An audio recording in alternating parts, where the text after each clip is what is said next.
well, we usually pull over and we find like a safe place to eat. And sometimes I eat on top of the car because I don't want to like get any food on my uniform. And that hit me really hard because when he said like he has to find a safe place to eat, I was like, what do you mean by that? And he said it's like a place where they won't be like targeted.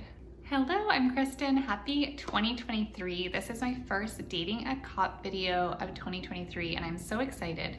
I'm a police wife. I've been one for almost 10 years. This year we'll be celebrating in May and I'm so excited. And I run at Heels and Holster, an Instagram page. I have a blog and I also have a police wife devotional book and I'd love you to check it out. I will link everything below, all links to those. And in this video, I'm gonna be continuing my most popular video series, which was Dating a Cop. And I'm gonna be talking about what a cop is looking for in a relationship. Now, I know I'm not a cop myself, I'm a police wife, but Rick and I dated 10 years, and then finally he asked me to marry him. And then we've been married almost 10 years. So I have many dating years of experience to talk about. And I also think just being a police wife helps me to understand that perspective. And every day as I interact with other police girlfriends and wives, I learn more and more. By the way, it's raining and I usually film in my living room back here on my cozy couch, but it's really dark over there. So I'm gonna film in a new spot and I'm keeping it real with like Hot Wheels. My boys are at school right now, usually when I film these. And so keeping it real with the mess behind me and this new spot today. So the first thing that I believe that police are looking for, or cops are looking for in you, what a cop is looking for in a relationship is patience. Now, I filmed another video that I will link below and link at the end of this video as well, that was how to make a cop fall in love with you. That is something that people Google, and so I made that video first, and I'm going to talk about different things in this video than I did in that one, so I hope that you will check that one out after this one. So patience.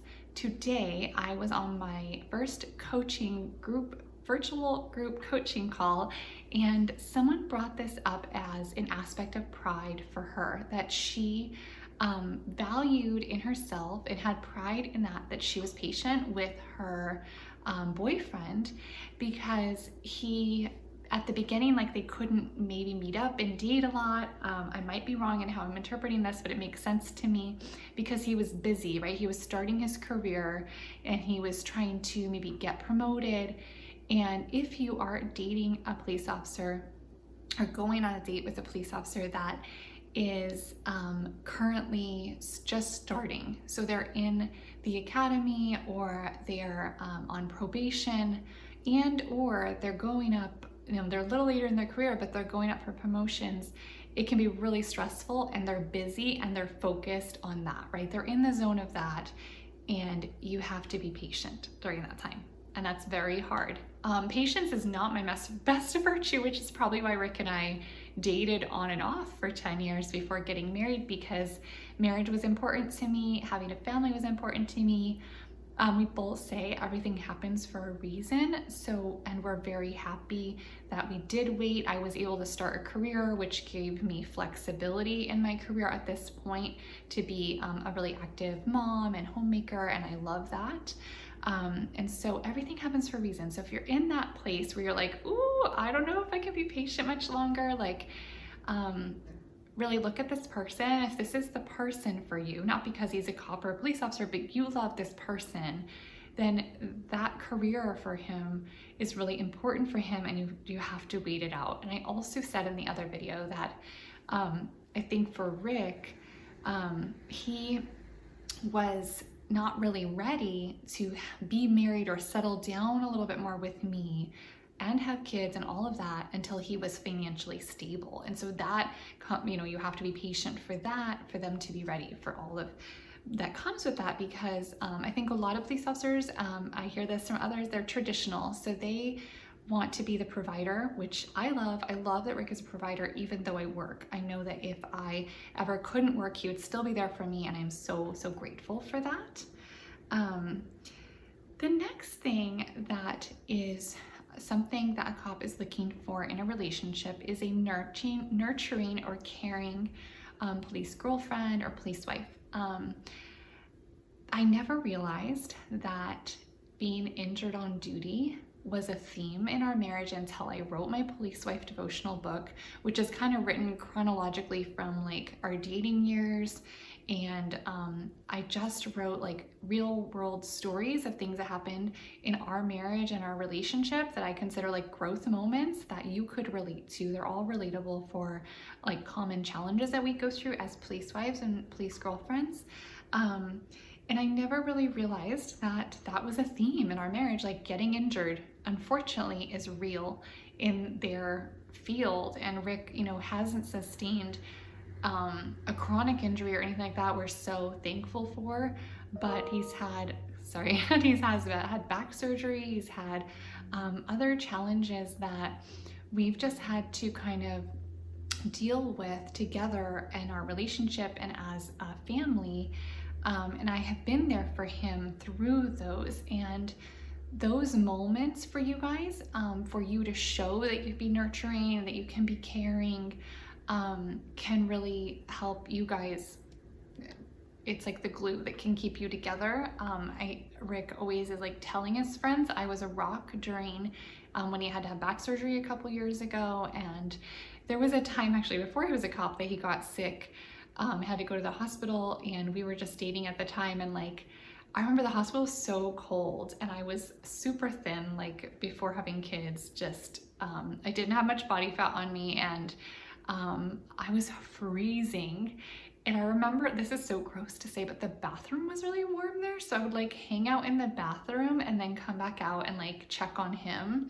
And he like never forgot that either. He said that really showed that I could like be there for him, like even if times were tough, because it's easy to be there for the good times.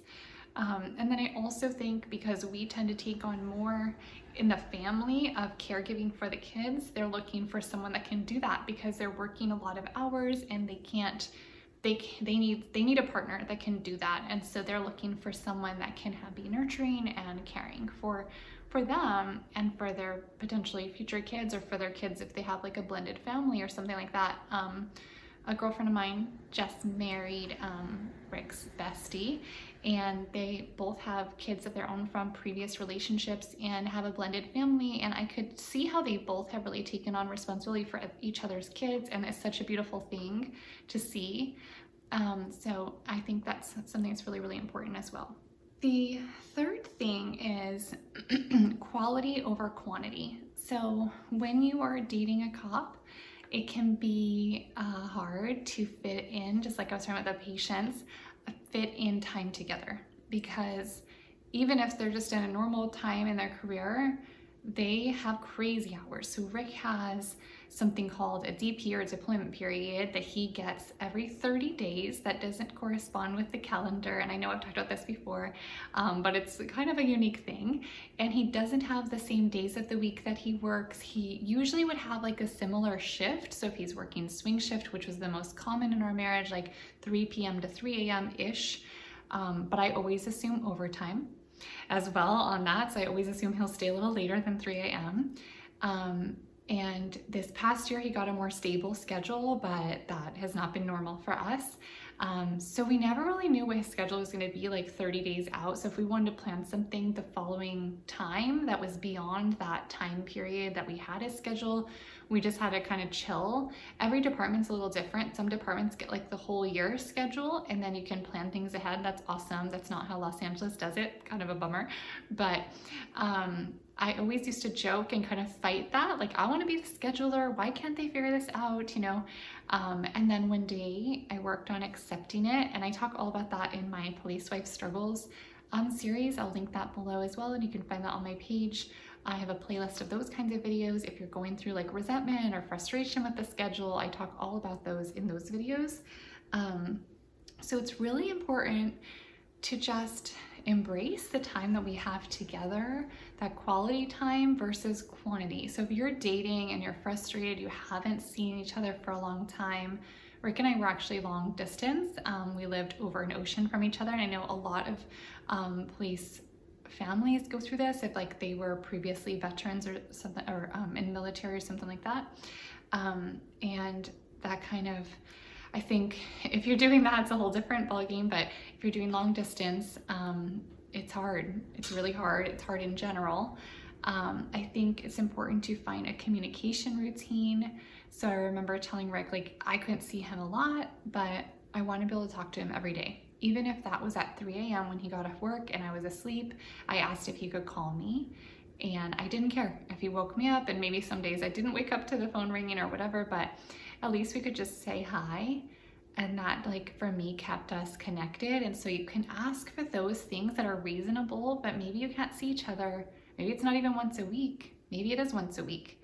And just really enjoy that time together and focus on the long term when you do that, because potentially if you're in this relationship for the long term, you have to think about, like, you're going to get through this time and it's not going to look like that forever. You are going to have more time together at some point. So like just this year, after 9 years of the craziness, Rick got like a day shift and he has weekends off, and it's totally weird, and like we love it and I'm taking advantage of it. I know it might not last forever, but it does come with like becoming more senior, and it's lovely now, but it was a long-term time that we didn't have that. But I think you have to remember why you're in the relationship and why you love this person, and just focus on enjoying that time together. Try to create some kind of a routine to see each other so that you know when. And that routine is not going to be the same day and time maybe every week, but we kind of have a routine around like the second day off that Rick has. We kind of plan on hanging out and having certain time together. And you can do things like that to help you to really look forward to that quality time together. What a cop is looking for in a relationship is loyalty and strength. So whenever I hear Rick say things like that are nice about me to his coworkers or whatever, or really compliment me, he'll say like, you were there for me. And then he would comment about like how I was strong and how I like take care of everything when he can't be here. So I like hold down the fort of the house, of the kids, of the family. And those are things that you really do need to have. I think you need to be loyal, and that means like you're in this relationship with them. And that means embracing the law enforcement part of that, like everything that comes with that. And there I talk a lot about the uniqueness in the first part of my Dating a Cop series, so definitely check that out. But like there's all these little intricate details of things like how we rarely face the door when we go to restaurants. There might be like places that your officer doesn't want to go to because he might run into people he arrested. Like there's all these little details. Rick likes to use a P.O. box. So there's all those little details that go into dating a cop and dating a police officer that you have to get used to over time. But if you can embrace them and show your loyalty to your officer, I think they're really going to appreciate it. And the other part that comes with that, the strength of kind of holding down the forts, having that patience, all of that needs to come with it. You know, we're not their partner at work, but we're their partner at home. We need to be strong for them while they're out there, keeping our community safe. It's really important to share your values. They are gonna have, I talked about traditional values in my other video where I was talking about how to make a cop fall in love with you. I see that over and over again. These traditional values of having like traditional roles of like the woman kind of being more of homemaker and the husband being the provider, or the man being the provider. And I see that over and over again.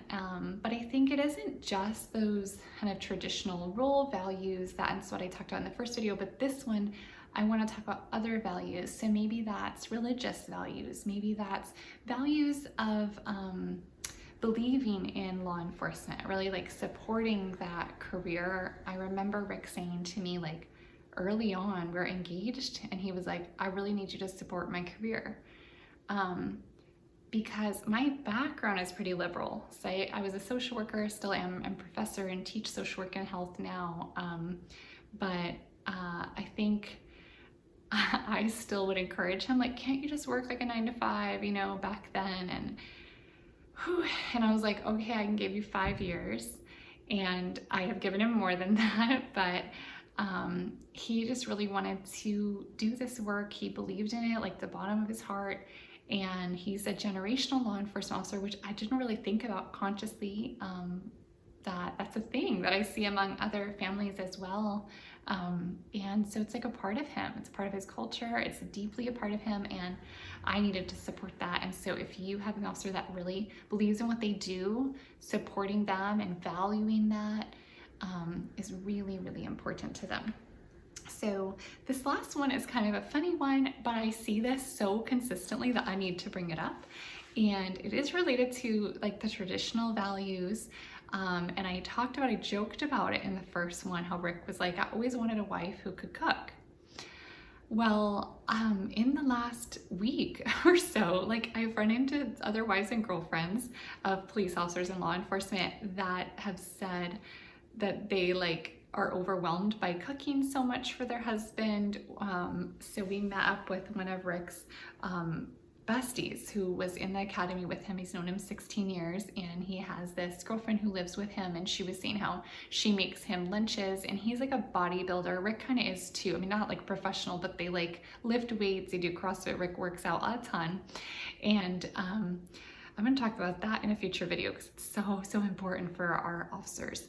And I feel like it's like his therapy because he goes 6 days a week, and because of that he has to eat a lot to like keep that energy up and build muscle and all of that. And so she was talking about how like she makes her boyfriend 2 meals for work, 2 like hot meals, snacks and all of that. And then I know another girlfriend of mine who was saying like her new husband, she also is like overwhelmed by like trying to keep him fed. I am constantly trying to keep up with the Rick's food that he eats, and like I set boundaries on it. Like I cook 3 meals a day, and I do make him lunches, but I didn't always.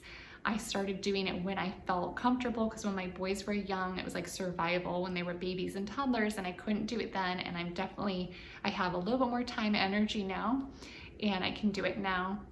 And it's important to set boundaries around yourself so that you don't get burnt out, right, in this life, and you make sure you take care of yourself. So definitely do that as well.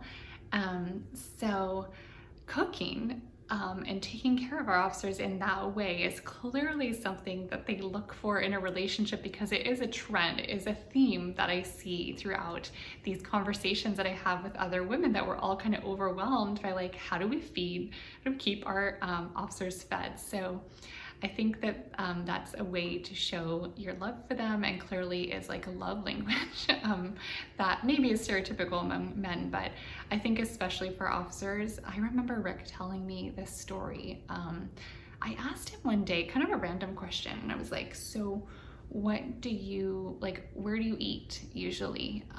Because I was making him lunches, and I was just like, do you eat like in the car, or do you eat at the station? And he said like when he gets there before shift, because he works about 45 minutes away minimum, so he might have like a long drive there, he said he'll eat in like the station. They have like a snack room with some tables and stuff, but he says on shift, he was like, well, we usually pull over and we find like a safe place to eat, and sometimes I eat on top of the car because I don't want to like get any food on my uniform. And that hit me really hard, because when he said like he has to find a safe place to eat, I was like, what do you mean by that?